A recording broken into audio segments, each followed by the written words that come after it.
Iniciando aqui mais Touch Talk, agora para tratar da questão do Estado laico.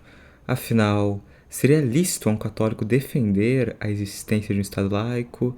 Qual via devemos optar na política atual? E, para isso, trouxemos o professor Carlos Nogué para expor um tema tão vasto. Porém, temos um aviso a ser feito sobre não termos postado o podcast número 48 semana passada. Foi graças a erros no HD que guardava os arquivos do podcast, porém já foi solucionado. Então, as postagens continuarão nos domingos, sempre às 14 horas. E agora um último convite seria para todos que ainda não conhecem entrar no nosso canal do Telegram, onde iremos postar cada vez mais conteúdo e, entre outros, eventos relacionados ao canal e à igreja no geral. Então, aos que desejarem, convido a entrarem no primeiro link nos comentários. Então, podemos iniciar agora propriamente o podcast. Espero que aproveitem. Para que a gente entenda o Estado laico, é preciso entender não só a apostasia na cristandade, mas o germe dessa apostasia. O Estado laico ele não caiu como por milagre, né? Uma sociedade anticristã que quis romper na Revolução Francesa com a ligação entre igreja e Estado. Não, isso não caiu, isso não brotou como cogumelo depois da chuva, né? Isso tem uma história. Então, é preciso remontar-nos, é preciso que nos remontemos um pouco na história pré-cristã, para que caiamos na história cristã e vejamos como a coisa progrediu aí dentro para que resultasse, enfim, na apostasia geral das nações e, é, e no surgimento do Estado laico. Bem, algumas noções prévias para que se entenda o assunto. Antes de tudo, contra os anarcos de todos os tipos, anarco-esquerdista, anarco-capitalista e tal, o Estado é uma necessidade, né?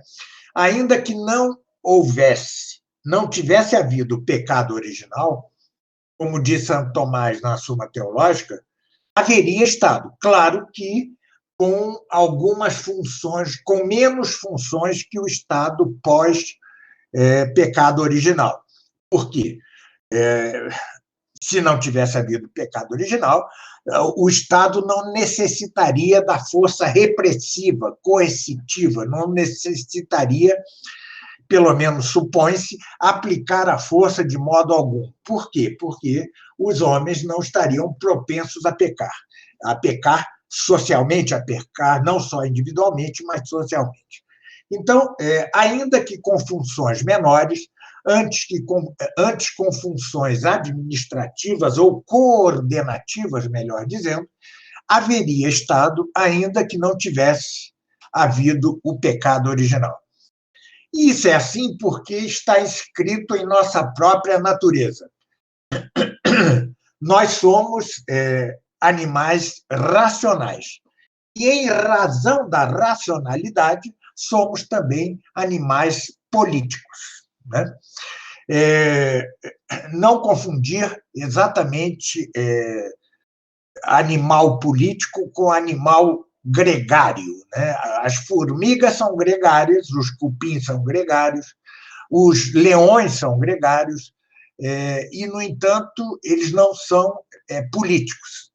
A polis, ou seja, a cidade, o Estado, como se queira chamar, né, é característica do homem porque é o ser sociável ou gregário segundo a razão, não segundo o instinto, né?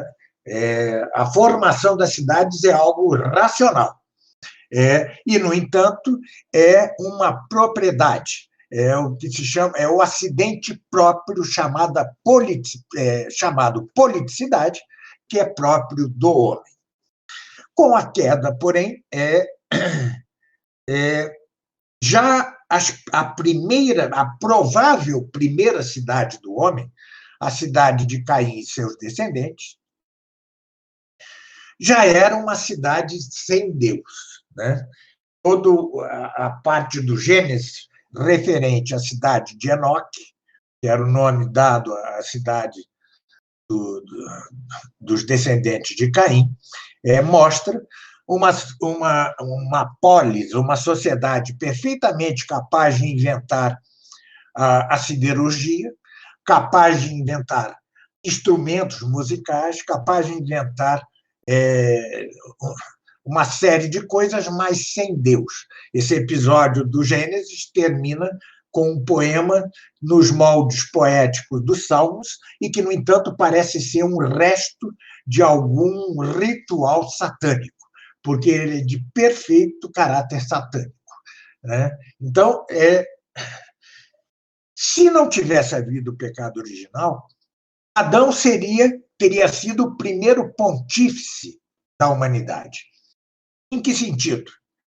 No sentido duplo de ser o primeiro dirigente da sociedade em termos naturais, mas também o primeiro dirigente em termos espirituais. Entenda-se que Adão nasceu com dupla ciência infusa.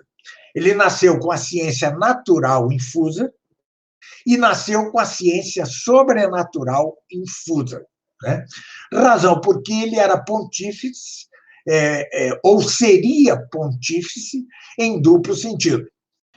No sentido natural e no sentido sobrenatural. Antecipando um pouco a coisa, ele seria Estado e Igreja.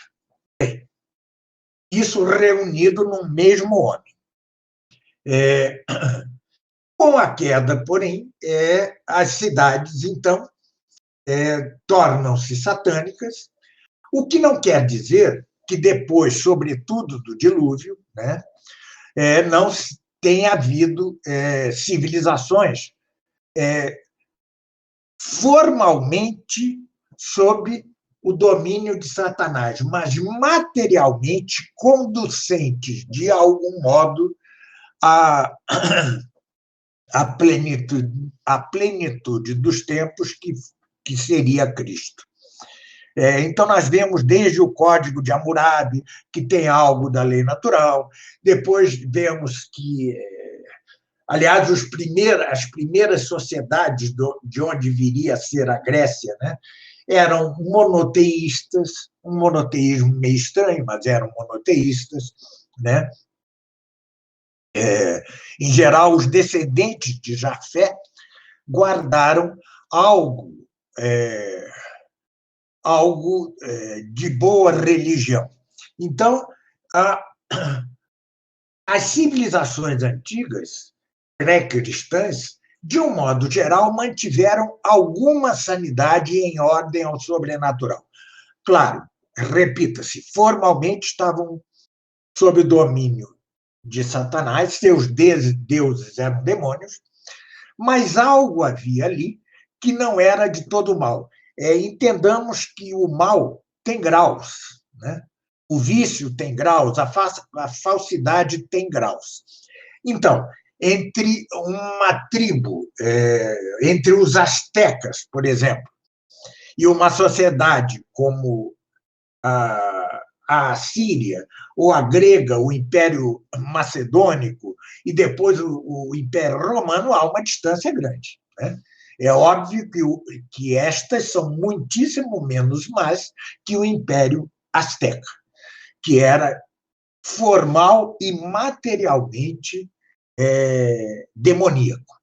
Bem, aqui estava intervindo a providência em ordem repito, à plenitude dos tempos e ao eixo dos tempos, que seria o próprio Cristo. Surge Cristo e, como diz Santo Tomás, imediatamente, isso não implica que os governos pagãos, que os estados pagãos percam legitimidade, né? Eles só a vão perder quando começarem a perseguir a fé. E é o que houve com o Império Romano. Né? Quando surge, quando nasce Cristo, quando nasce a Igreja, ele é perfeitamente legítimo. Mas, devido às perseguições da sinagoga, isso se desdobra na perseguição, antes de tudo, de Nero, e depois na perseguição legal do Império Romano, que o faz ilegítimo, exatamente porque impede a propagação da fé. Aí sim, o Império Romano se faz ilegítimo, mas ele já trazia em si, materialmente, pré-condições para aquilo que viria ao final deste mesmo império, ou seja, a sua cristianização. Bem, repito, né, eu acho que eu já disse isso daqui alguma vez. Não por nada, Pedro e Paulo, São Pedro e São Paulo, vão para Roma, eles não vão para o Egito, eles não vão para nenhum outro lugar, eles vão para Roma. Ou seja, eles, de algum modo, já estavam informados, quer por Cristo, quer pelo Espírito Santo em Pentecostes, eles já estavam, de algum modo, informados de que deveriam plantar a igreja em solo romano, porque aquilo um dia, pelo menos, os defenderia, ou eu acho até que sabiam um pouco mais, embora algo obscuramente. Mas eles sabiam, de algum modo, que Roma passaria a seu lado. E assim foi. Ao preço da efusão do sangue cristão, regou-se o solo do Império Romano, e seu direito, sua estrutura estatal, suas estradas, sua língua, né, permitiram o avanço rápido da Igreja, mesmo em meio a martírios, e o resultado final disso foi que, em Milão, Constantino lança o seu famoso edito, em 313, que tira da ilegalidade e acaba com as perseguições ao cristianismo. É verdade que Constantino vai tornar-se ariano, né, simpático ao menos do arianismo, mas depois Teodósio vai cristianizar formalmente o Estado romano, o Império Romano. Temos, então, a primeira cristandade. Mas, então, já é hora, aqui na minha exposição, de responder a algumas objeções que vêm de dentro da Igreja. Porque, vejam, quando falamos em Estado laico, pensamos logo na Revolução Francesa. Mas essa Revolução Francesa vem depois de 3 cristandades. 3. A primeira é o Império Romano cristianizado, a partir de Teodósio, ou a partir de Constantino, como se queira. Depois, a longa e árdua Idade Média, mas, sobretudo, seus séculos XII e XIII. Depois vem a decadência e a terceira cristandade, que é a chamada Christianitas Minor, que é o império de Fernando Isabel, Carlos V e Filipe II. Né? Essas foram as 3 cristandades, essa última foi muito efêmera, não durou mais que 100 anos, depois já se tornou monarquia absolutista, etc. Mas o que importa é que, já no âmbito da cristandade, e pior, em seu próprio auge, surgem objeções, a mais forte das quais é a de Dante. Dante, creio que Eric Feiglin o prova suficientemente, era um gnóstico joaquimita, um milenarista joaquimita, ou seja, seguidor de Joaquim de Fiore e seu milenarismo estranhíssimo e condenado pela Igreja. Objetava ele a doutrina firme de Bonifácio VIII, segundo a qual a Igreja tem 2 gládios ou espadas. Uma delas é, é brandido pela própria igreja, é a espada espiritual. A outra espada, ou gládio, é brandido pelos governos civis, sob o império e tolerância, porém, do próprio governo eclesiástico. Ou seja, as duas espadas, a civil e a eclesiástica, são da própria igreja, conquanto, porque Cristo havia dividido as jurisdições, dai a César o que é de César, dai a Deus o que é de Deus, por tê-lo feito assim, a igreja cede a espada temporal aos governos temporais. Né? Vejam que se dividiu aí a função de pontífice adâmica. Né?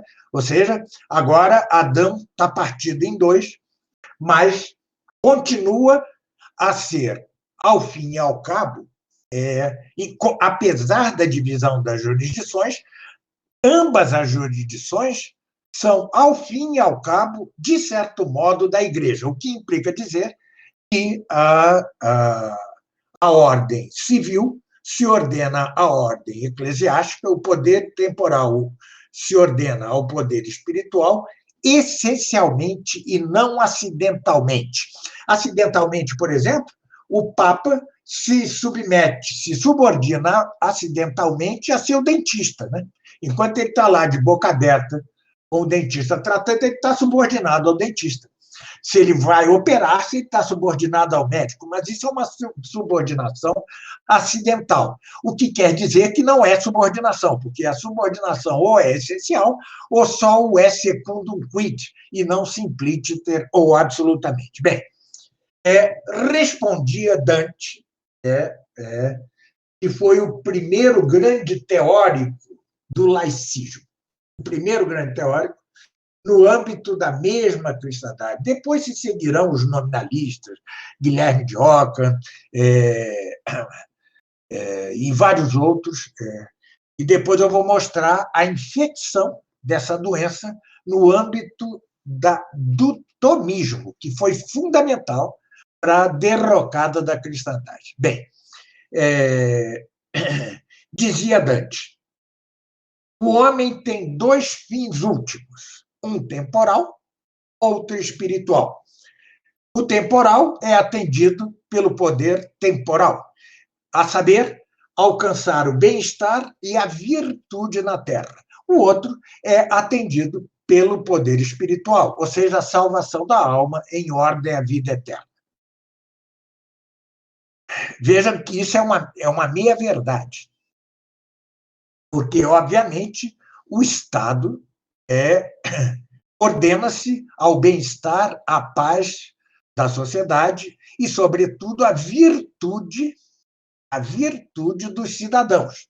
Mas, como dirá Santo Tomás de Aquino, para provar a ordenação essencial do poder temporal ao poder espiritual, dirá ele, o homem não deve viver virtuosamente, diz ele do reino, desculpe-me, do reino, não, o homem não deve viver virtuosamente por viver virtuosamente. O homem só deve viver virtuosamente para poder usufruir, desfrutar na vida eterna da visão beatífica de Deus. Essa é a resposta cabal a Dante. E ainda aos que querem ver em Dante um tomista. Isso é espetacular. É impressionante como há cegos que querem ser cegos. Mas há um outro argumento que vai ser muito brandido pelos tomistas. Né? E a infecção do tomismo começa com a escola de Salamanca, cujo representante máximo foi Vitória. Vitória foi discípulo em Paris dos nominalistas já mais decadentes que houve, né? Já da decadência máxima do nominalismo. E levou as ideias nominalistas para o âmbito do tomismo. Lembro-me de uma edição de obras dele pela EUNSA, aquela editora de Navarra, em que se diz assim, e Vitória sempre dizia que não se deve seguir em tudo a Santo Tomás.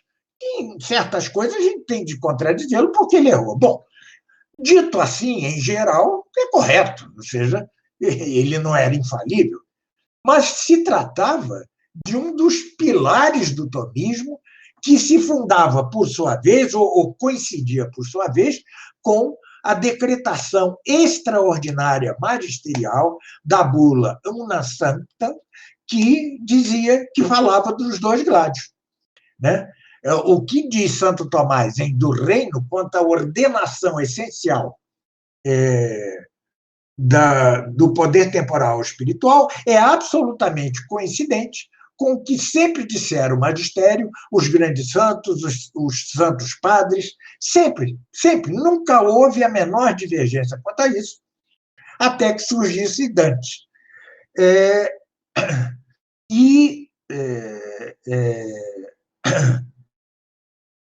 Então, peraí, perdi-me um pouco, desculpe. Então, se não houve divergência, Dante foi o primeiro, e essa objeção não vale. Mas, assim, então estamos na infecção do tomismo. De que modo o tomismo assumiu a posição de Dante, dando-lhe, no entanto, um colorido outro, como diria Duns Scott. Duns Scott usava muito o verbo colorir para dizer aperfeiçoar uma doutrina, né? Então, como é que... Na verdade, é para disfarçar. Ele tentou, Duns Scott, colorir a prova idealista da existência de Deus por Santo Anselmo e só tornou-a mais falsa. Mas, no caso da doutrina de Dante, vai surgir em embrião não a questão dos dois fins, né? Exatamente, porque, dito assim, cruamente, é um absurdo. É só imaginar o seguinte: o homem, se tem dois fins últimos, ele é um ser absurdo, porque nada pode ter dois fins últimos, só um fim pode ser último. Eu, no meu livro Estudos Tomistas, Opúsculos 2, eu ponho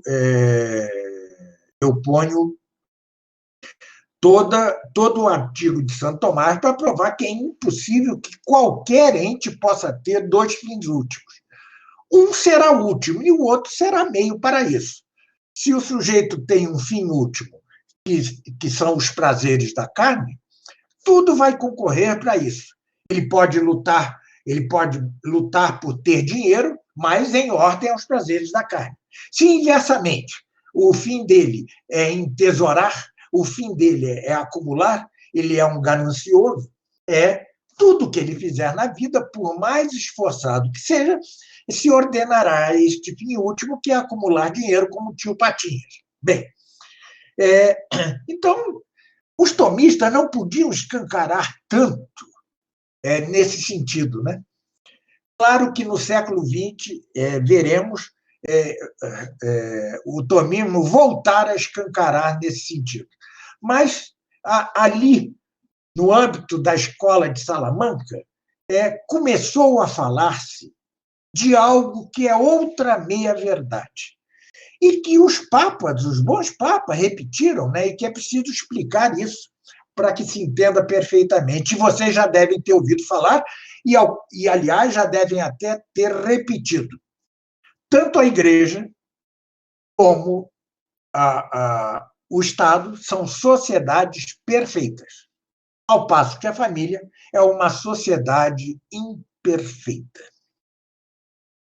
A família, para aperfeiçoar-se, depende da sociedade, do Estado. Mas o Estado é uma sociedade perfeita, ao passo que a Igreja também é uma sociedade perfeita. Ora, se assim não pode haver, entre duas coisas perfeitas, subordinação essencial de uma à outra. Este é o argumento que dá vitória, em outras palavras, naturalmente, a escola de Salamanca, todos os tomistas, e tendo por ápice Francisco de Soares, que era meio tomista, meio escotista, e que coincide com ninguém menos que Jean-Jacques Rousseau na defesa da vontade geral. Vejam como aquelas ideias que corriam pelo iluminismo penetram a Igreja, e um grande teólogo, um metafísico de mão cheia, como Soares, acaba por defender a ideia da democracia liberal, esta mesma que nós estamos vendo aqui, cheia de coloridos e tal, mas sempre considerando que há duas sociedades perfeitas. Ao contrário de Dante, para disfarçar a adesão à doutrina dantesca, o que se faz agora? A ordenação indireta e não direta do poder temporal ao espiritual. Isso quer dizer que o Estado deve defender a Igreja Católica, o Estado deve respeitá-la, não deixar que a ataque e tal, mas não ordenar-se essencialmente. Porque ordenar-se essencialmente supõe algo puro e simples como isto. O Estado que seja ordenado essencialmente à Igreja, ele não apoia a Igreja. Este Estado, ele é parte da Igreja, assim como cada um de nós é parte da Igreja, é membro da Igreja. Nós somos membros da Igreja a título de pessoas físicas. Os Estados eram parte da Igreja a título de pessoas morais. Né? Morais.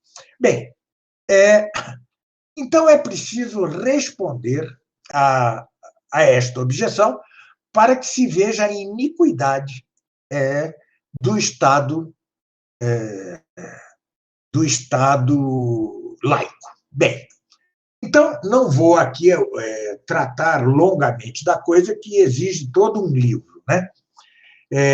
Mas vou dar as conclusões sinteticamente da doutrina da realeza de Cristo. Atenção, a doutrina do Estado cristão, a doutrina dos dois gladios ou espadas, a doutrina que brandira Inocêncio III do Sol e da Lua. Né? A Igreja é o Sol, a Lua é o Estado, é o poder temporal. Né? E a doutrina da realeza de Cristo são exatamente as mesmas. Não há distinção. É apenas uma questão de ângulo, mas é exatamente a mesma doutrina. Bem, então, comecemos por dizer o seguinte: não há regime político legítimo se não tem ordem ao bem comum temporal. Então, aquele governo que não zela pelo bem comum temporal, ele é ilegítimo, ele é uma tirania. Né? E isso desde sempre, antes de Cristo. Né? É tirânico aquele governo que não visa, que não se ordena ao bem comum temporal, que são a paz social, o bem-estar e a vida virtuosa dos cidadãos, além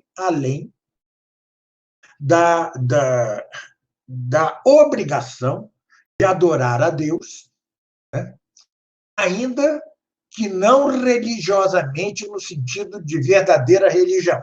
A adoração a Deus é um dever de latria que todos os regimes têm, assim como em Adão estavam unidos no mesmo pontífice as duas ordens. Quem vai separar as ordens é Cristo. E por que ele separou as ordens? Porque era conveniente ao poder espiritual não manchar suas mãos em negócios temporais, em negócios de guerra, e etc, etc. Bem, então não há regime político legítimo se não se ordena ao bem comum temporal. Ou seja, repita-se a paz social, o bem-estar dos cidadãos e a vida virtuosa dos cidadãos, ademais da adoração devida a Deus, no plano natural, no plano da religião natural. Mas, atenção, não há verdadeiro bem comum temporal Se não se ordena ele mesmo essencialmente ao fim último do homem, que é o quê? É sobrenatural. É fácil fazer uma analogia de proporcionalidade. É, assim como a razão, né? Ela tem de atender-se a si mesmo, o estudo, etc., etc., ele, no entanto, a razão deixa de ser perfeita se não se ordena essencialmente à fé. Do mesmo modo, uma sociedade, ainda que busque o bem temporal, o bem comum temporal, ela não será verdadeiramente política, no melhor sentido, se não se ordena essencialmente ao fim último do homem, que é sobrenatural. Por conseguinte, não há legitimidade num regime político se ele não se abre ao governo de Cristo. Obviamente, não se podia dar isso antes de Cristo, digo depois de Cristo. Por que é assim? Porque Cristo é o único rei capaz de conduzir os indivíduos e as sociedades à sua salvação.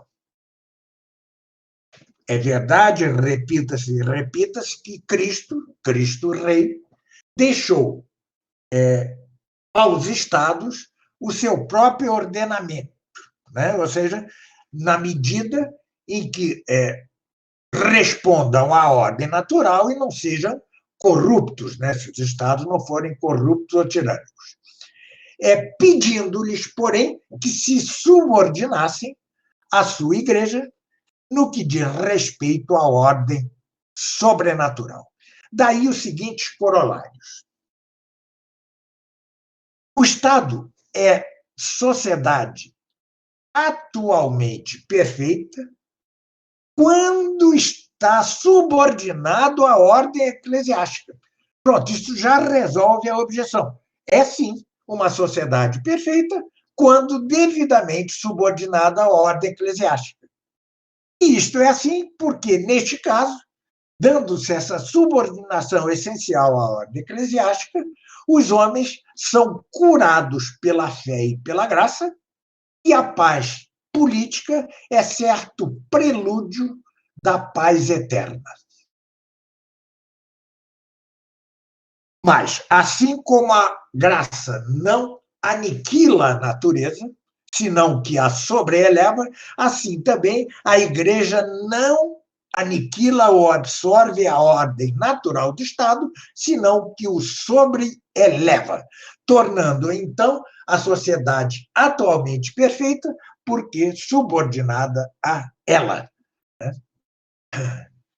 E antecipando-se, assim, de algum modo, pela paz política, ordenada ao sobrenatural, antecipando-se, assim, a própria vida eterna e sua paz por antonomasia, por excelência.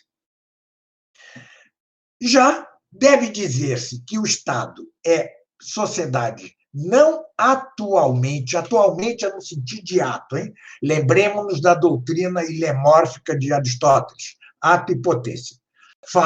Acabei de dizer que o Estado é sociedade atualmente perfeita quando está devidamente subordinada à ordem eclesiástica. Atualmente quer dizer em ato, mas o Estado é sociedade só potencialmente perfeita quando, ainda que suficientemente organizada na ordem natural, não entrou ainda na igreja.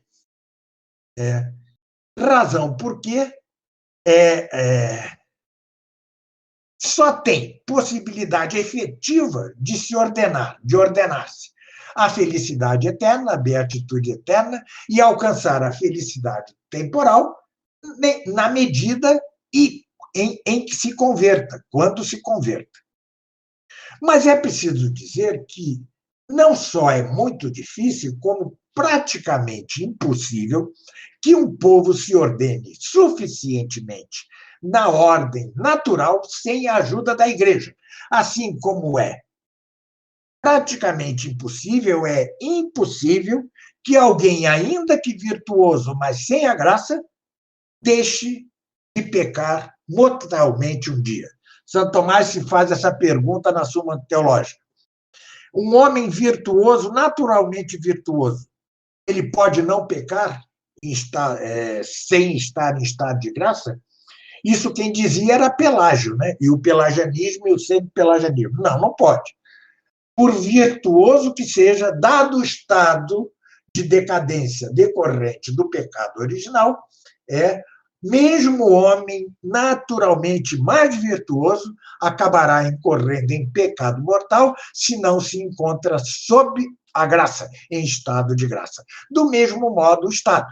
Por mais que o Estado seja naturalmente bem organizado, ele sempre estará sob o domínio do demônio e jamais se ordenará suficientemente ao bem comum natural, ao bem comum temporal. Essa analogia é imbatível, né? E a resposta perfeita à questão da dupla sociedade perfeita. Bom, por fim, o Estado que deliberadamente se opõe a sujeitar-se à Igreja não é verdadeiro Estado, senão que é ilegítima tirania, e tirania pior que a tirania natural.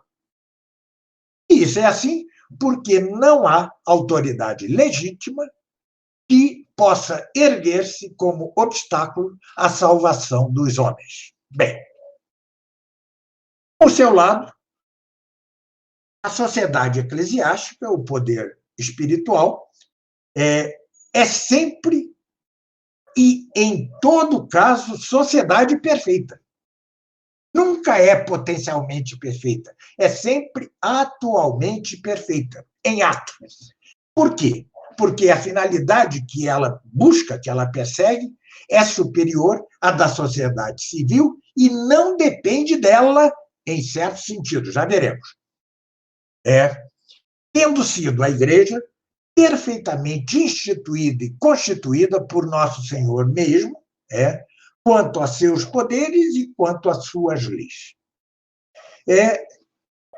No entanto, não se deve, no entanto, como acabo de antecipar, compreender tal perfeição como se não dependesse em absolutamente nada da sociedade civil. Porque, assim como a graça não pode dar-se no indivíduo que esteja gravemente desordenado em suas disposições naturais, por quê? Porque a graça supõe a natureza, do mesmo modo, em analogia de proporcionalidade, e como o sabemos nós hoje, mais que ninguém, em nenhuma época, nós que voltamos a viver em sociedades paganizadas, ou seja, neopaganizadas, pior que as pagãs, assim também, então, é extremamente difícil que o poder eclesiástico exerça sua função quando os fiéis cristãos vivem em sociedades, vivem em nações com constituição anticristã. É a realidade que nós estamos vivendo, né? E que é a causa remota de que o liberalismo tem entrado na própria igreja. Que a nossa hierarquia eutanásia liberal destronou a Cristo, porque já não suportava o embate com sociedades perfeitamente anticristãs. Então, deve entender-se que o anticristianismo é antes da sociedade que da igreja. A antirrealeza de Cristo é antes da sociedade que da igreja.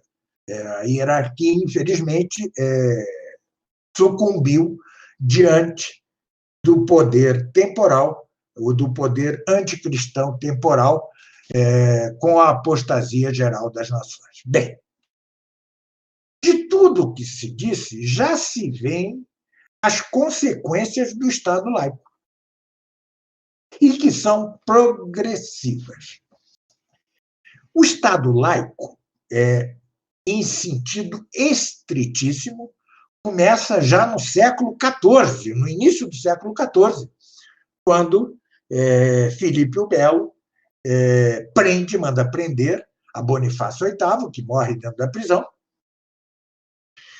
A partir daí, os reis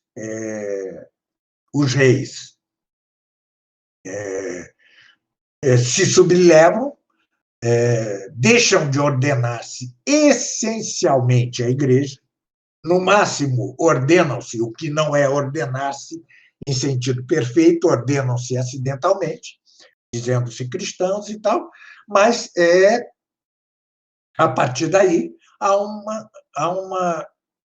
declínio, ao fim, ao rompimento, ao esgarçamento da cristandade, que implicava isto mesmo, ou seja, que as nações, os reinos e as repúblicas fossem parte da Igreja, fossem membros da Igreja. A partir de Filipe o Belo, progressivamente, os estados deixam de ser. Não deixam de ser de início, como eu já disse, Portugal, Espanha e o Império hispano-germânico de Carlos V e Filipe II. Né? Mas a maior parte da Europa já não é cristã em sentido estrito, ou seja, já não se ordena essencialmente à Igreja. E isso vai se agravando, a infecção do tomismo, né?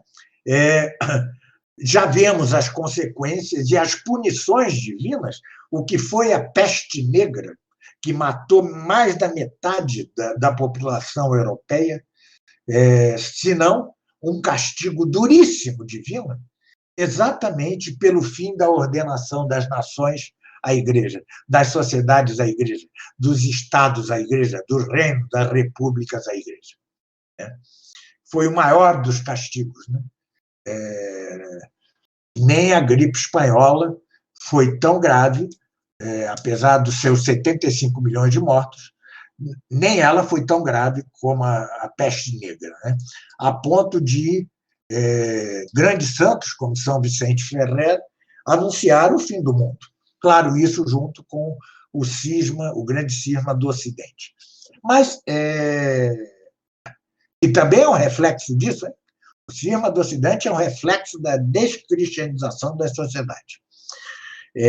Aliás, muita gente confunde, né?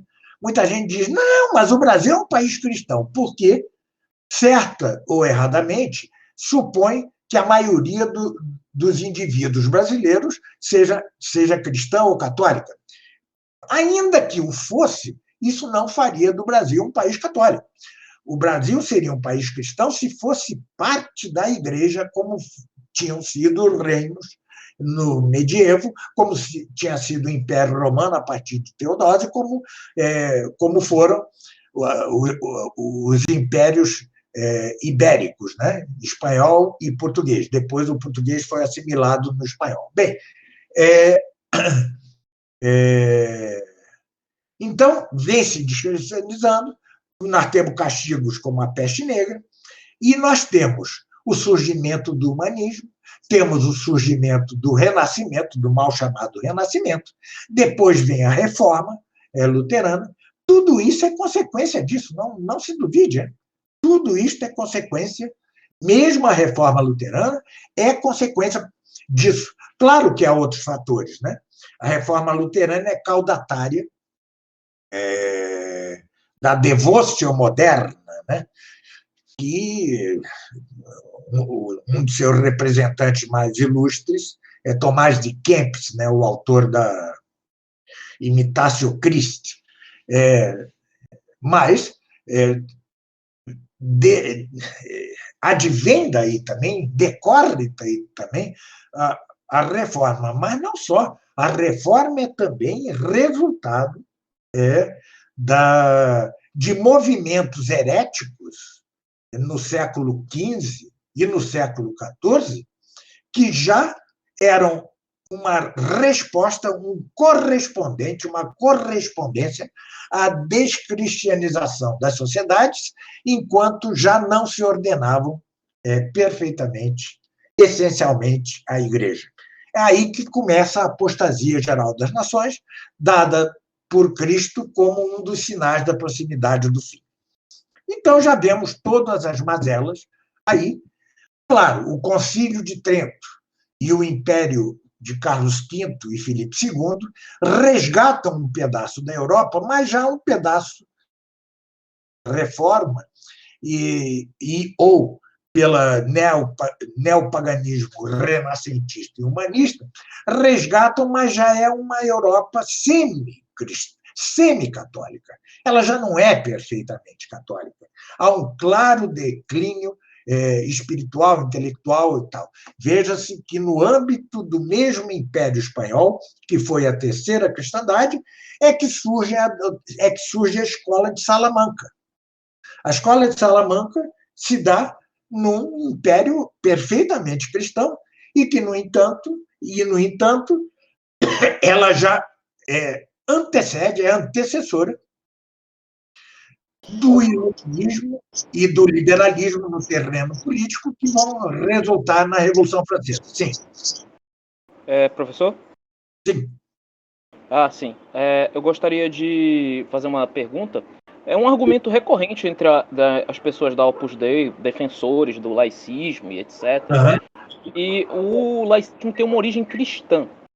Eles dizem que o cristianismo foi quem começou, que o laicismo tem uma origem cristã, que o laicismo começou com o catolicismo, que foi a sociedade cristã que começou com o laicismo. Essa objeção tem algum fundamento? Ou... Tem. Ou seja, é a apostasia no âmbito da mesma cristandade. Mas não, veja, Bonifácio VIII havia definido extraordinariamente, solenemente, com magistério extraordinário e infalível, a doutrina dos dois gládios. O que há, a partir daí, é a revolta da sociedade, dos estados, dos reis, contra essa doutrina, certo? Começa com Dante, depois tem Marcílio de Pádua, tem Guilherme de Ockham, né? E aí vamos, né? E aí vamos. Ou seja, tem fundamento, sim, mas como uma espécie de heresia, como uma apostasia, né? Da mesma forma que, se eu tenho um câncer, um tumor canceroso, eu vou dizer que esse tumor canceroso é meu, mas está me matando. Ora, o laicismo é um tumor canceroso na igreja e a está matando. É isto, né? Ou seja, esse argumento laicista é um verdadeiro absurdo, porque ele deveria antes dizer o documento de Bonifácio VIII não é infalível, ou então o dogma evolui, ou então o dogma muda, mas é infalível. E sucede, porém, que o ambiente de laicização foi crescendo também devido ao recuo do magistério da Igreja. Vejam que depois do documento de Bonifácio VIII e depois do ataque tão feroz de Filipe o Belo a ele, a própria hierarquia começa a tornar-se humanista, recua, nunca mais relembra essa doutrina dos dois gládios. E, se é verdade que o Concílio de Trento foi essa maravilha que conhecemos e que gerou, né, esta maravilha que foi a terceira cristandade, não é? O fato é que nem ele repetiu a doutrina dos dois gládios, estava recuado. Será preciso esperar Leão XIII, tá, para narrar novarum, dizer, houve um tempo em que a sociedade se regiam pela filosofia do Evangelho, mas ele ainda o faz apologeticamente. Depois vem o cardeal Pie de Poitiers, que influi sobre Pio X. Pio X diz instaurar tudo em Cristo, restaurar tudo em Cristo. A sociedade cristã não está por inventar-se, ela é a que houve já na cristandade, mas ele ainda não chega a repetir completamente a doutrina magisterial de Bonifácio VIII, que já era a de Inocêncio III, etc. Quem o vai fazer é Pio XI com as primas. Ora, a Quas Primas não é infalível, é certa, mas nós, com a docilidade que devemos ao magistério da Igreja, devemos acatar a doutrina certa do mesmo modo como devemos acatar a doutrina infalível. E, ademais, a doutrina da bula Unam Sanctam é infalível, é magistério extraordinário infalível. Né? Então, esses que argumentam que o laicismo começou no âmbito da Igreja, eles têm toda a razão, mas começou como apostasia e heresia. Ou seja, desculpe. Não é? Ou seja, esse é uma falácia tremenda, tremenda. Você dizer que nasceu no âmbito da Igreja é verdade, mas nasceu bem ou mal? Nasceu mal. Nasceu mal. Né? Houve papas humanistas, né? Houve papas humanistas, houve papas renascentistas, no mau sentido, né? Do Renascimento. Né? Isso quer dizer que a Igreja adotou o humanismo? Absolutamente. Né? O que há é que, como todos sabem, o Concílio Vaticano II tornou-se humanista. Né? O livro do Padre Caldeirão, Prometeu a Religião do Homem, é um título preciso para o Vaticano II. Né? Ou seja, adotou isso. Mas, como não podia deixar de ser, não o adotou em termos de magistério autêntico, porque se o fizesse, o Espírito Santo seria capaz de contradição. Como ele não é capaz de contradição, Deus permite esse liberalismo na Igreja, por alguma razão que ainda não entendemos perfeitamente, permite esse humanismo na Igreja, mas não ao modo de magistério autêntico, mas ao modo de magistério precisamente liberal. Esse argumento, na verdade, é um argumento dos liberais, que querem encontrar no passado da Igreja uma justificação para algo que eles não têm como afirmar, definir como magistério autêntico. Eles estão atados pelo Espírito Santo. Em linguagem teológica, eles estão ligados, o magistério da Igreja atual está ligado pelo Espírito Santo, de modo que ele não possa definir como magistério autêntico algo que vá contra o magistério autêntico da Igreja e, sobretudo, contra o magistério autêntico, extraordinário e infalível da Igreja. Professor, Sim. Outra objeção bem comum dessas pessoas da Opus Dei, né? Muitos deles, é que é o seguinte: a gente sabe bem que entre as verdades universais da fé, a gente tem as certezas apodídicas, né? E a gente tem as certezas morais, etc. E que a gente não poderia impor a fé católica como verdadeira, baseada só nos milagres, porque a gente não poderia obrigar as consciências das pessoas, que a gente estaria obrigando elas, teria uma certa obrigação das consciências, colocando a religião católica como uma religião verdadeira. Ou seja, se a gente coloca que a religião católica é a única religião, o Estado, como membro da Igreja, como o senhor falou, de certa forma a gente está coagindo, mesmo que indiretamente, as pessoas a aderirem à fé católica, e aí a gente não poderia coagi-las. Como responder a esta objeção? Outra meia-verdade, outra falácia absolutamente asquerosa. Porque é verdade que não podemos impor o Estado cristão. Se o povo não tiver fé, nós não podemos. O Santo Tomás dizia em Do Reino que por que Deus permite tiranias? Por causa da falta de fé do povo. Ou seja,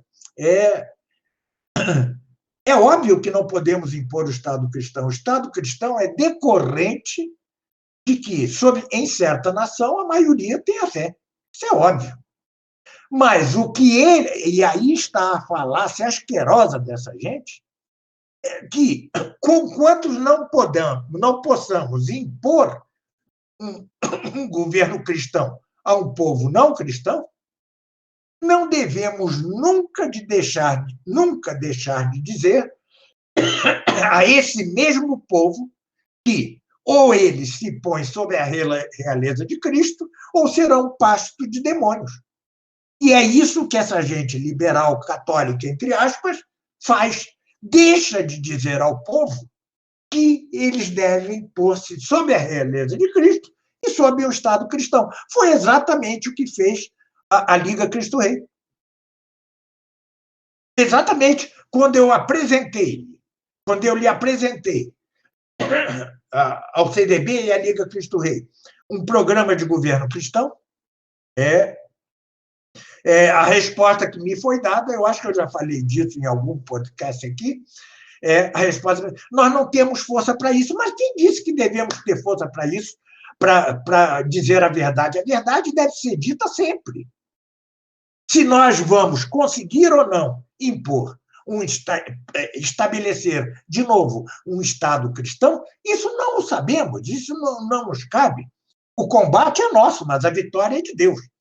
Ou seja, é uma falácia, é um absurdo, é imoral, é uma falácia imoral, indigna de homens de bem. Eu duvido que a maior parte dos que defendem essa objeção não tenham consciência, duvido que a maior parte deles não tenha consciência de que está falseando a verdade. Eu duvido. A maior parte muitos deles são bem formados, estudados. Será que eles não veem a diferença entre a impossibilidade de estabelecer um Estado cristão e o dever, a necessidade de defender o Estado cristão? O que eles fazem? Dada a impossibilidade atual de estabelecer um Estado cristão, nós não defendemos um Estado cristão, razão porque nunca mais haverá um Estado cristão, obviamente. É a doutrina da cristandade discreta defendida no Humanismo Integral de Jacques Maritain, que foi um dos principais autores intelectuais do Concílio Vaticano II. Ao final do concílio, o Papa Paulo VI disse a Jacques Maritain: sem o senhor, nada disto teria sido possível. Bem, essas objeções são tão terríveis. Por exemplo, a objeção da sociedade perfeita é uma objeção que nós devemos responder. A que o homem não tem dois fins últimos, como queria Dante, devemos responder. Mas esta que você acabou de formular aqui é imoral, é indecente. Não é possível que pessoas inteligentes não vejam a diferença disso. Uma analogia. Nós não vamos nunca acabar com o pecado. Mas nós devemos dizer que o pecado nós devemos deixar de combater o pecado? É óbvio que não. Da mesma forma, ainda que nunca mais voltemos a poder restabelecer um Estado cristão por falta de fé do povo, nem assim devemos dizer a este mesmo povo: vocês estão se condenando ao inferno porque não estão sob um Estado cristão, porque sob o Estado cristão a maioria das pessoas se salva. Sob um Estado não cristão, a maioria se condena. Isso é uma necessidade, é um dever da profissão, da confissão de fé. Diga. Sim, perfeito, perfeito. E aí, uma outra que eu tenho, não sei se seria tão imoral quanto essa, né? Mas eu vejo pessoas utilizarem, já vi comentários sobre, a seguinte: a crença em Deus é um artigo de razão, mas a crença na religião católica seria um artigo de fé. E a gente ao impor no Estado, a colocar no Estado, a gente não poderia impor um artigo de fé, a gente só poderia impor coisas que seriam aceitas à luz natural da razão, não as coisas que poderiam ser de fé, porque com a razão a gente teria as certezas apodídicas, etc. Então a gente não poderia impor a religião católica como a verdadeira, porque é uma coisa de fé, e aí a gente não pode obrigar as pessoas a isso por ser uma questão de fé. Falácia: ninguém impõe fé a ninguém. Só pode haver um Estado cristão onde a maioria da população queira um Estado cristão. Isso é óbvio. Isso é óbvio. Não por um democratismo, não pela vontade geral de Jean-Jacques Rousseau e Francisco de Soares. Não por isso, mas simplesmente porque um Estado cristão não se sustenta sem uma sociedade cristã. Isso é óbvio. Isso é patente, né? Mas a outra coisa é que esses falsários esquecem o seguinte: nós não fomos criados em estado natural, nós fomos criados em estado sobrenatural, com o natural ordenando-se ao sobrenatural. Quando dizemos que depois do pecado original temos natureza caída, é justamente porque nossa natureza já não está no estado de justiça original que nos ordenava efetivamente a fé. Por quê? Porque Adão e Eva foram criados em graça. A natureza humana era para ser dupla, natural e sobrenatural, com ordenação essencial do natural ao sobrenatural, assim como o Estado deve ordenar-se essencialmente à Igreja. Ou seja, nós não nascemos para ser naturais, nós nascemos para... O nosso fim não é natural. Deus poderia ter nos criado em estado natural. Por exemplo, dizia Aristóteles, né? O fim do homem é contemplar a divindade, contemplar intelectualmente. É o bios teoreticos, ou seja, a vida teorética, a vida contemplativa. Né? Ora, Deus poderia ter nos feito só para isso, tá certo? Com a religião chamada natural. Poderia. É a religião de Platão, é a religião de Aristóteles, era a religião de Cícero, a religião de Sócrates, é a religião natural, tá certo? Poderia, mas não. Ele nos fez, com sua bondade suma, ordenados a algo que simplesmente significa uma deificação do homem. O homem que se salva, ele é como que deiformado, deificado. Por quê? Porque ele vai conhecer a Deus tal como Deus se conhece a si mesmo. É a beatitude eterna. Ou seja, esses cretinos estão preocupados com não impor. Vocês estão contribuindo para a condenação eterna da maioria dos católicos. É para isso que essa gente contribui. O nosso fim não é natural. E as coisas naturais nossas se ordenam essencialmente ao sobrenatural. Se não o fizerem, estamos condenados para a vida eterna. E é isso que esses liberaloides católicos fazem. Estão condenando os próprios católicos que não são capazes de formular teorias. Estão condenando eles mesmos, estão contribuindo para a condenação dessas pessoas ao inferno.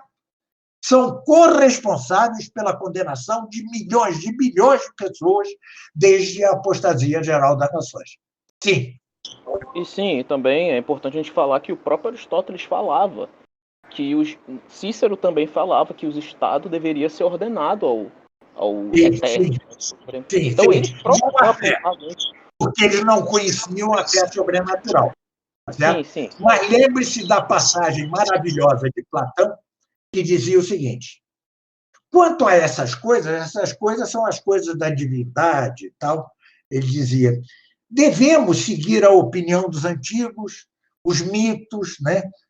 Estudar e tal. Por quê? Porque nenhum Deus nunca nos revelou algo em que pudéssemos sulcar a nossa existência com segurança. Olha que maravilha! Ele ansiava uma revelação, pois Cristo veio revelar-se e disse a seus discípulos. Essa frase de Cristo, os liberaloides, corresponsáveis pela condenação eterna de milhões de almas, né, esquecem. Todo poder me foi dado no céu e na terra. Quem está falando? É Cristo Deus ou Cristo homem? É Cristo homem. Porque Cristo Deus sempre teve o poder no céu e na terra. O que foi dado a Cristo foi a Cristo homem. E isto é Pio XI, quem lembra, com as primas. É Cristo enquanto homem, é a ele que lhe foi dado todo o poder no céu e na terra. Ele funda com isso a realeza de Cristo. Que esta realeza não se possa estabelecer porque o povo não tem a fé, é uma coisa. Outra coisa é dizer que ela não é necessária. E os que dizem que não é necessária, dizendo-se cristãos, ou católicos, entre aspas, contribuem, sim, para a condenação eterna de incontáveis almas, não só católicas, como não católicas.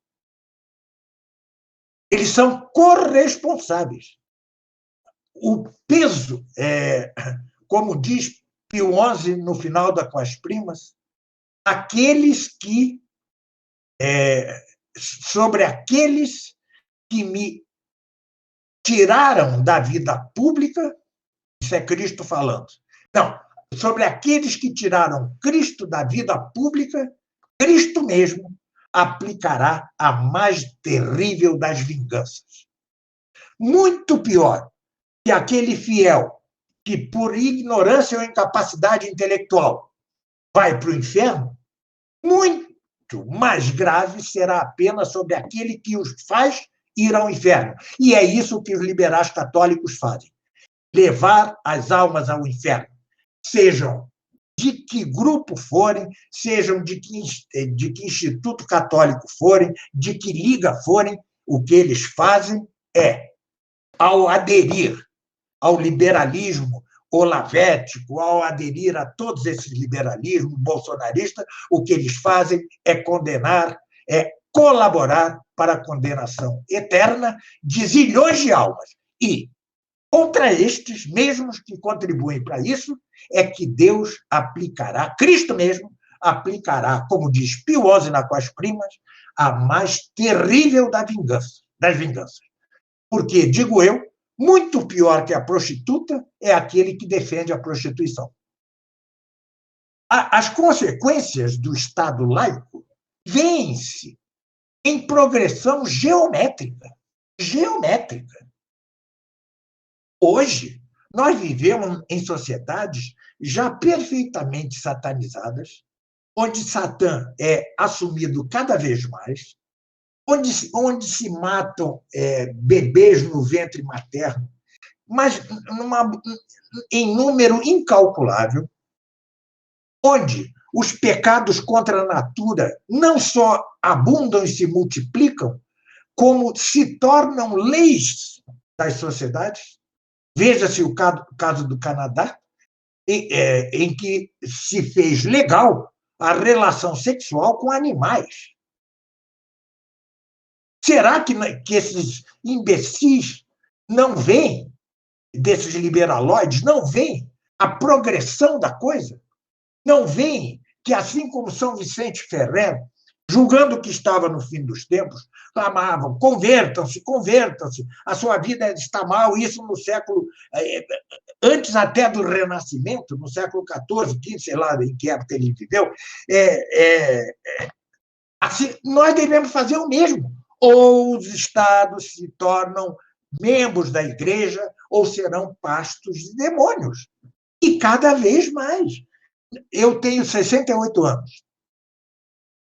Eu vi a coisa passar, evoluir, e eu digo, esses 68 anos de vida meus, né, tiveram uma evolução do ângulo do poder do demônio sobre a sociedade que não se viu nem sequer no paganismo, pela rapidez, pela progressão geométrica. Como é possível que ainda se creia em cristianismo discreto, catolicismo discreto, atuar como fermento, né? Fazer como aquele jesuíta que se vestiu de Brahmane, né? Para ficar entre os Brahmanes? Nós não temos de nos vestir de Brahmane, nós não temos de nos vestir de Olavete, nós não temos de nos vestir de liberais, nós não temos de fingir que não estamos vendo que a sociedade se está tornando cada vez mais pasto dos demônios, exatamente porque deixou de ser cristã. Exatamente por isso. Atenção, uma objeção que sempre se faz é o seguinte: mas na Idade Média sempre houve pecados, né? Claro que sempre houve. Mas, primeiro, as pessoas sabiam que estavam pecando, razão porque muito mais pessoas se salvavam, porque antes de morrer se confessavam, se penitenciavam. Segundo, as leis dos estados não estimulavam o pecado. Por quê? Pela razão que eu já disse. Só ordenando-se a sociedade essencialmente à Igreja é que ela pode atingir, dentro das limitações que nos são dadas pelo estado de natureza caída em que vivemos, pode atingir seus próprios fins naturais. Seus próprios fins naturais. Esta sociedade que se gaba de ter vencido a natureza com a ciência entre aspas, com a técnica, com a descoberta dos remédios, né? Matou na Primeira Guerra Mundial milhões e milhões de pessoas. A que se seguiu a gripe espanhola, que matou pelo menos 75 milhões de pessoas. Depois a Segunda Guerra Mundial, com cerca de 70 milhões de pessoas. Depois as tiranias comunistas. Agora, a tirania da morte no ventre da mãe. Olha, agora temos aí o novo coronavírus, a Covid-19. Será que não se vê que nós não controlamos nada? Nós não controlamos nada. E que as mortes se multiplicaram nos últimos tempos sob a apostasia de uma maneira inaudita, chegando até ao absurdo de lançar 2 bombas atômicas, que não só mata as pessoas, mas deforma a própria natureza humana. Nunca tinha havido, em tal escala, uma guerra direta contra civis. Nunca tinha havido. Será que não se vê isso? Como pode João 23 falar mal dos profetas de desgraças, né? Mas a desgraça está diante dos nossos olhos. Onde se pode esperar uma melhoria se a coisa só piora? Os liberais católicos, entre aspas, eles têm, além do mais, absoluta falta de senso de realidade. Eles são irrealistas. Eles querem amoldar a realidade às suas heresiazinhas, né? Às suas heresias de estimação. É isso que eles fazem. Porque o que há hoje, se é que eles são católicos, eles deveriam, antes de tudo, pensar na salvação eterna das pessoas. Será que eles não veem que a larguíssima maioria, a imensa maioria das pessoas, hoje em dia, se condenam ao inferno? Eles não veem isso. Pode dizer-se católica, pode até comungar lá na igreja, na missa nova, em pecado mortal, mas vai morrer e vai para o inferno. Eu sempre cito um fato impressionante. Eu fui, uma vez, convidado a dar um curso sobre o compêndio de teologia, um curso de 1 semana sobre o compêndio de teologia de São Tomás de Aquino, uma diocese importante do sul do país. Eu tinha no auditório cerca de 250 pessoas, entre leigos, seminaristas, padres, monjas, freiras, monges, até o bispo local estava lá. Quando eu comecei a falar de pecado, um padre levantou-se e começou a gritar: o senhor quer nos acorrentar a noção de pecado. Olha, vejam vocês. E nos intervalos chegava um rapaz e me dizia: isso que eu faço com a minha namorada é pecado? Eu disse: é pecado mortal. Mas o padre disse que não. Ou seja, esta a realidade. E esta realidade decorre do destronamento de Cristo, que já se deu no longínquo século XIV, foi se aprofundando, teve um renascimento com o Império Espanhol, o Império Ibérico, depois caiu de novo, vieram as revoluções, ou seja, a consequência está aos olhos, está diante dos olhos. Muitos querem definir a essência do Concílio Vaticano II pela sua proibição da missa tradicional, pelo Novus Ordo, etc. Não. A essência do Concílio Vaticano II, intra-eclésia, é a deposição do próprio carisma da infalibilidade, da própria assistência do Espírito Santo, da própria autoridade doutrinal que sempre teve a hierarquia. o que redunda em que o governo da Igreja, atualmente, depois do Vaticano II, passa a ser um governo maquiavélico, porque todo governo não fundado na verdade, na doutrina verdadeira, é maquiavélico. Isso ad intra, né? Intra-eclésia. Mas extra, a essência do Vaticano II é o destronamento de Cristo. Esse destronamento que já havia existido na sociedade foi reforçado agora pela própria palavra de um magistério sem assistência do Espírito Santo, porque ele não a quer. Porque ele segue o povo de Deus, assim como Jean-Jacques Rousseau seguia a vontade geral, e assim como Francisco Soares, o católico, também seguia uma vontade geral. Então, essa é a essência do Vaticano II, é o destronamento de Cristo. E vejam que, quando o Vaticano destrona Cristo, ainda havia resquícios de cristandade em Portugal, na Espanha. Havia resquícios. Um concílio poderia ter, ao menos, dado um último suspiro de cristandade, unificando essas coisas que estavam dispersas e tal. Ao contrário, com seu destronamento, um Franco na Espanha, por exemplo, começou a defender a liberdade religiosa, começou a defender a república no sentido de democracia liberal, ou seja, isso por influência do próprio concílio. Bem, então, o que se pode falar de mais claro, de mais sucinto, com respeito ao Estado laico, é este. Desde que ele se instaurou, a desgraça da humanidade cresce em proporção geométrica, a não ser que esses liberaloides católicos considerem que a humanidade evoluiu porque tem computador ou avião. Só se for por isso. Mas que tem isto que ver, Deus do céu, com a salvação eterna, que é o nosso fim último? Ou não é? Ou eles não consideram que nosso fim último é a salvação eterna?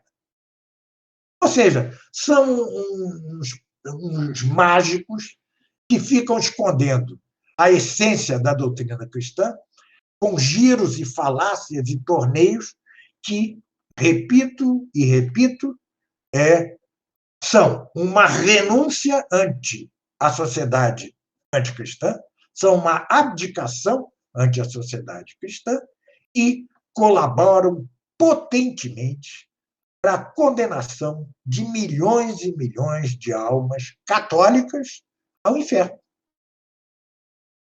Quantos e quantos católicos não vivem em pecado mortal, achando que não vivem em pecado mortal? Eis, né? Então, as consequências do Estado laico estão à vista, né? E não é preciso ter grandes conhecimentos teológicos para reconhecer isto, que a maioria das pessoas morre em estado de pecado mortal. Mas, claro, sempre haverá o inovador dizendo que não, mas o inferno não é bem assim, ele existe, mas está vazio. Bom, com isso, não só contribuem mais ainda para a condenação de zilhões de pessoas, mas para a sua própria condenação, que, repito, será mais dura que a condenação dos que morrem em pecado mortal com algum atenuante de ignorância. Sim. Se a gente for pegar essa questão do que o senhor está falando da evolução, eu lembro bem do discurso do João XXIII, no início do Vaticano II, eu lembro quando eu o li pela primeira vez, eu achei uma esperança complicada, porque ele chegava a falar que nós estamos agora numa era que os erros são tão perceptíveis que não é necessário mais a condenação, que eles já estão mais à vista, né? Aí é uma mentalidade um tanto quanto positiva ao extremo. E aí a gente pega, por exemplo, uma peça que eu acho que é uma peça-chave para a gente analisar isso, que é o Teilhard de Chardin. Teilhard de Chardin tinha uma ideia sobre progressismo, sobre a ideia dentro da ideia evolucionista maluca dele, em que o progresso a gente estaria marchando para um ponto positivo, para um lado positivo. E você pega que a Gaudium et Spes, você pega aqui outros documentos do Vaticano II, todos são banhados nessa ideia do Teilhard de Chardin. Todos estão sendo banhados dentro dessa ideia do Teilhard de Chardin. Então, essa ideia do evolução, que nós estamos numa era onde a ciência, a técnica ia trazer uma nova era para a humanidade, que teria uma evolução. Eu descobri recentemente que o Teilhard de Chardin ficou feliz com as bombas atômicas. Olha que absurdo. Ele ficou alegre quando ele soube das bombas atômicas. Na realidade, tem umas... como eu posso dizer? Tem uns relatos de que, por exemplo, cardeais muito importantes até participaram da escolha de onde a bomba seria jogada. Sério? Isso eu não sabia.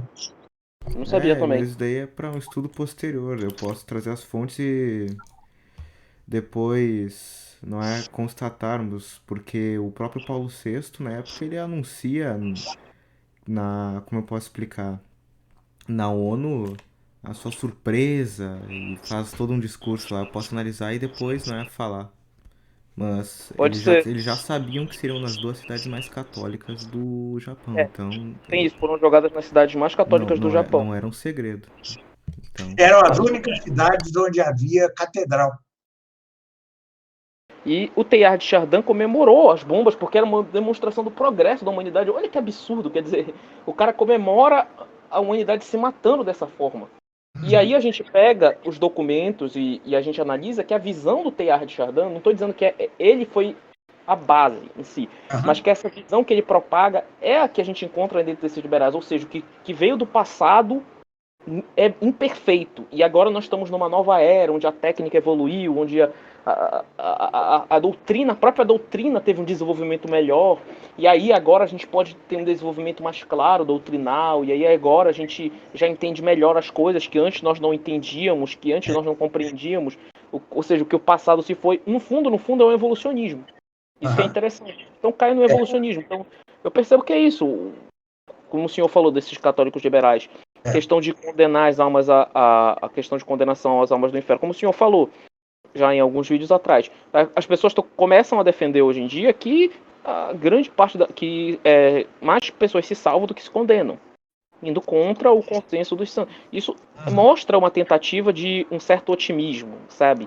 Sim, eu não sei se João 23 foi influenciado por Teilhard de Chardin, mas essa mentalidade otimista em relação ao mundo moderno, essa mentalidade de boas olhos e tal, é muito evidente no concílio, é muito claro, sinceramente é extremamente clara no concílio e que baseou toda a igreja. Por exemplo, dizem, Dom Lefebvre relata que João 23... Você vê, eu estudei num grande colégio católico, né?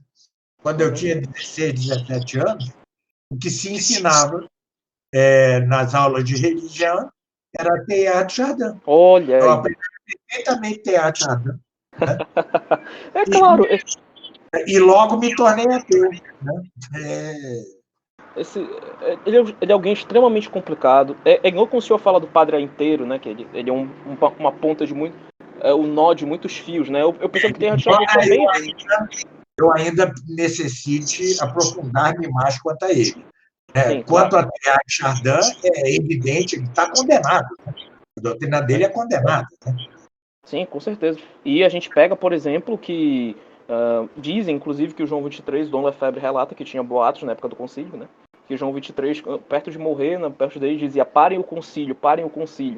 Ele teria percebido que a coisa realmente saiu do controle, aparentemente. Então, a gente percebe que essa mentalidade positiva está por trás desse Estado laico, ou seja, essa mentalidade do moderno, do novo. Por exemplo, o senhor falou do Bonifácio VIII, da doutrina dos 2 Gládios. Perfeito. Mas eles vão dizer: não, mas isso aí está no passado. Como está no passado? Se é magistério extraordinário? Pois é, exatamente. Quer dizer, é a lógica ridícula. Não, isso vale, inclusive, até pro magistério mesmo agora. Por exemplo, o João Paulo II fez o decreto lá contra o celibato feminino.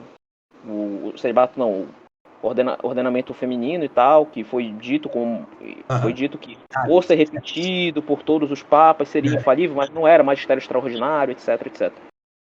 Voltou de novo a discussão sobre a ordenação feminina agora no papado. Então, quer dizer, percebe que, para eles, o passado, mesmo esse passado mais recente, parece que não importa.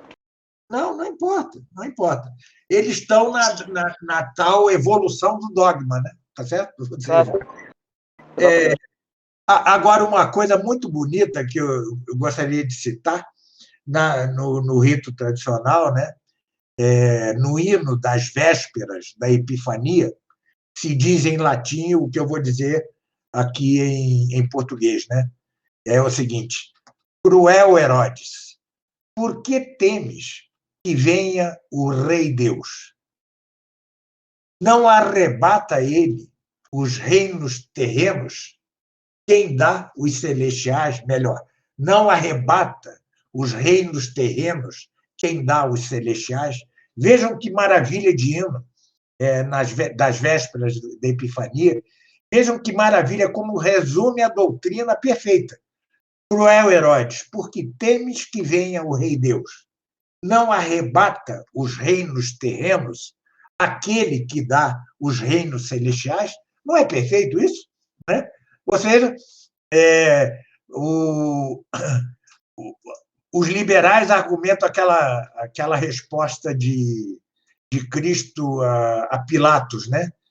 Meu reino não é deste mundo. Exatamente porque não é deste mundo é que rege sobre este mundo. Ou seja, ele é tão superior que ele é aquele que dá os reinos celestiais, arrebatando para si os reinos terrenos. Né? Agora, a apostasia geral das nações, o fim da realeza de Cristo, do reinado de Cristo, é algo previsto por Cristo mesmo. Né? Não devemos espantar-nos. Né? E eu acho que eu já disse aqui, Santo Tomás de Aquino diz que é conveniente, à medida em que se aproxime o fim dos tempos, que haja apostasia na igreja. Na igreja, vejam vocês. Diz isso em seu comentário à segunda epístola de São Paulo aos Tessalonicenses. Então, o que nós estamos vendo é isso. Agora, façamos como recomendava o cardeal Pio de Poitiers. Nunca deixemos de defender a realeza de Cristo. Nunca deixemos de dizer que, se as sociedades e os reinos e as repúblicas não têm por rei a Cristo, né, se essas mesmas sociedades, reinos e estados não fizerem parte da igreja, né, serão pasto de demônios. Ponto. É isto. Nós nunca devemos deixar de dizer isso. Consigamos ou não consigamos, então, aquela resposta que me foi dada por uma importante figura da Liga Cristo Rei, nós não temos força para isso, né? É uma confissão de covardia, não uma confissão de realismo. O realismo diz, realmente não temos força, mas a fortaleza cristã diz, mas mesmo assim devemos continuar a defender isso. Né?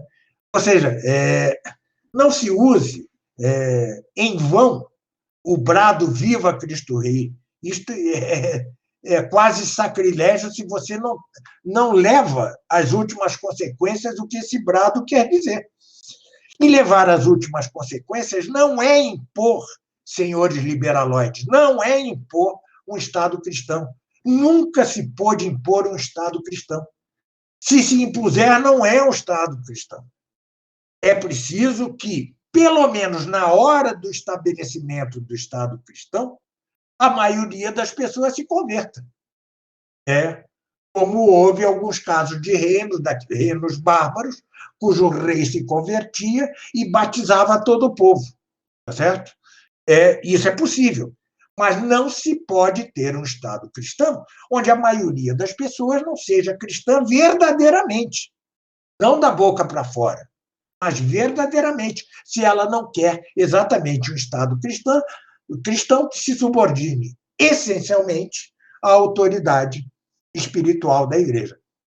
Então, agora, é-nos imposto a nós, católicos, defender até o fim, até o anticristo, até a morte de cada um de nós, que a única coisa que os Estados devem fazer para contribuir para aquilo que é o fim último, não só da multidão, mas dos indivíduos, que é a salvação eterna, é ordenar-se essencialmente à igreja. E que não o fazendo, não só faz com que a maioria de seus cidadãos vá para o inferno, mas nem sequer alcança o bem comum temporal.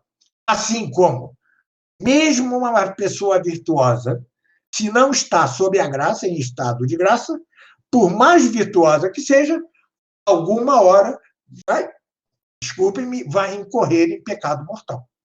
Essa analogia é perfeita, é precisa, mas o que se pode fazer, né? Estamos na época em que se diz ao budista, seja um bom budista, né? Seja um bom muçulmano, tá certo? Com isso você contribui para que, duas coisas, para que o muçulmano vá para o inferno e contribui para que a própria Europa se torne muçulmana. Não é isso?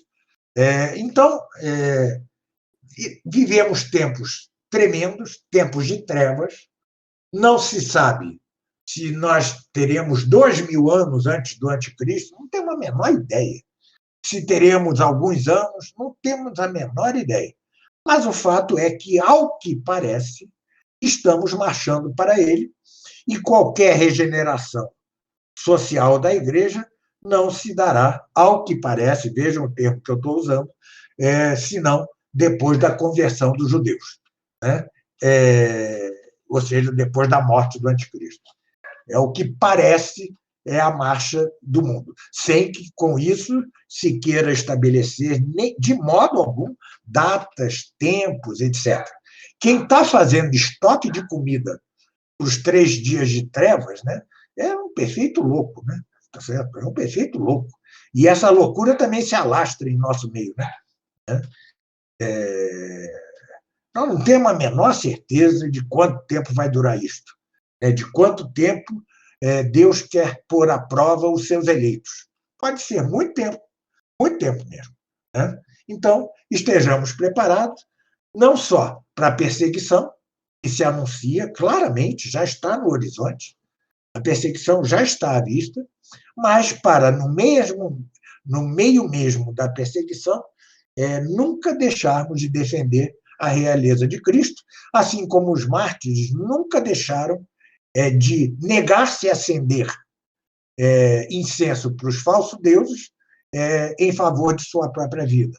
Preferiam a morte a acender incenso aos falsos deuses. Nós devemos preferir a perseguição a renegar uma doutrina que é de Cristo mesmo, Cristo homem, todo o poder me foi dado no céu e na terra, e que foi reafirmada pelo magistério da Igreja de modo não só infalível, mas certo e ordinário infalível, e repetido com explicações fabulosas por aquele que é o doutor comum da Igreja, que é São Tomás de Aquino. Eu, de minha parte, termino. Bom, eu também. Eu acho que eu não tenho também nada mais a acrescentar. Então, muito obrigado ao professor Carlos Nogueira por ter vindo aqui expor um assunto tão delongado. Muito obrigado ao André também por ter participado e aprofundado mais no tema. E obrigado a todos que ouviram até o momento. Então, espero vocês no próximo podcast. Inscrevam-se no canal e um agradecimento em especial a todos os membros que contribuem para que possamos continuar com o projeto. Então, muito obrigado a todos e até a próxima.